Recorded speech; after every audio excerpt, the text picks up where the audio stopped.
ಎಲ್ಲರಿಗೂ ಸ್ವಾಗತ. ನಾನು ಕೊಂಕಣಿ ಸಾಂಸ್ಕೃತಿಕ ಸಂಘದ ಅಧ್ಯಕ್ಷ ಎನ್ ಕೃಷ್ಣ ಕಾಮತ್ ಹಾಗೂ ನನ್ನ ಜೊತೆಯಲ್ಲಿರುವವರು ವೆಂಕಟೇಶ್ ಬಾಡಿಗರು.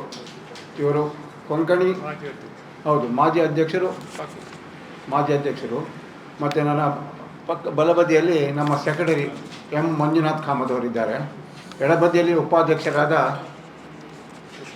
ಅಶೋಕ್ ಕಾಮತ್ ಇದ್ದಾರೆ ಹಾಗೂ ನಮ್ಮ ಖಜಾಂಚಿಯಾದ ಗೀತಾ ಭಟ್ ಇದ್ದಾರೆ. ಪಕ್ಕದಲ್ಲಿ ಸಾಂಸ್ಕೃತಿಕ ಕಾರ್ಯದರ್ಶಿಯಾಗಿ ಅರುಣ್ ಪ್ರಕಾಶ್ ನಾಯ್ಕ್ ಇದ್ದಾರೆ.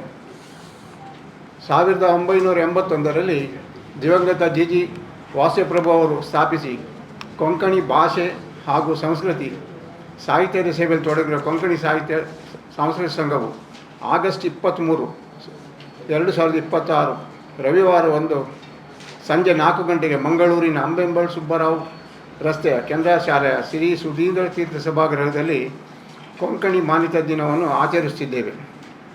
1992ರಲ್ಲಿ ಕೊಂಕಣಿ ಭಾಷೆಗೆ ಆಗಸ್ಟ್ 20ರಂದು ಕೇಂದ್ರ ಸರ್ಕಾರವು ಸಂವಿಧಾನದ 8ನೇ ಪರಿಚ್ಛೇದದಲ್ಲಿ ಸ್ಥಾನವನ್ನು ನೀಡಿ ಕೊಂಕಣಿ ಭಾಷೆಗೆ ರಾಷ್ಟ್ರೀಯ ಭಾಷೆ ಎಂದು ಸ್ಥಾನಮಾನವನ್ನು ನೀಡಿತ್ತು.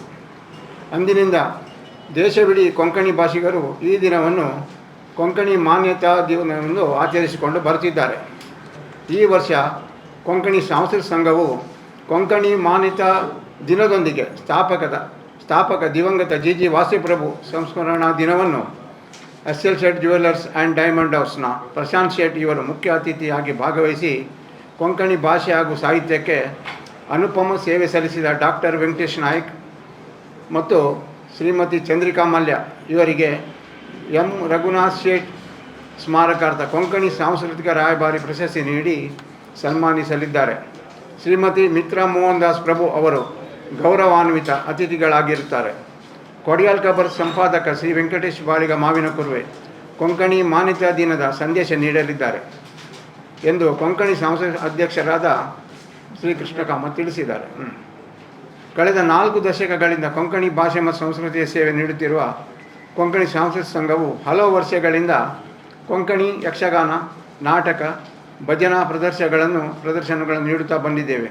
ಸಭಾ ಕಾರ್ಯಕ್ರಮದ ಬಳಿಕ ಸಂಘದ ಸದಸ್ಯರಿಂದ ಸಾಂಸ್ಕೃತಿಕ ಪ್ರದರ್ಶನ ನಡೆಯಲಿದ್ದು ಕೊಂಕಣಿ ಅಭಿಮಾನಿಗಳಿಗೆ ಮುಕ್ತ ಪ್ರವೇಶ ಕಲ್ಪಿಸಲಾಗಿದೆ.